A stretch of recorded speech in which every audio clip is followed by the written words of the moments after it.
Orgasmic birth does exist. It's very real, and there's lots of different levels and degrees in which women are able to incorporate that energy into their birth experience and into their life, actually. For a woman to open the body to allow a baby to move through and emerge into the world safely and with no tearing, no panic, no harm, it involves a lot of surrender. And there's a lot of correlations between the surrender involved in orgasm and the surrender involved in birth. Cultivating orgasmic energy and cultivating this incredibly big yes to strong feelings and energies moving through your body is a fantastic preparation for birth. One of the best things that a woman can do to prepare herself for birth is to get really intimate with her own body and really intimate with where she says no and where she melts. Because that melting place is where you want to go when you're having your baby.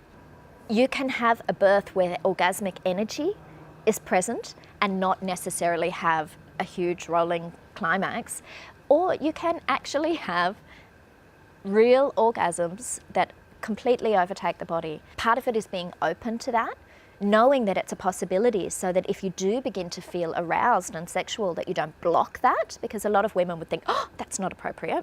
The same way as there's lots of dialogue around the sexual feelings that can arise when breastfeeding. If you've discussed and explored that prior to it happening, you're much more likely to say yes to it. It's also about the circumstances of the birth, because if you have doctors and nurses coming and going from your room and lights, fluorescent lights switching on and off, if you have people asking you questions and engaging your cortex, you're far less likely to be in an orgasmic state.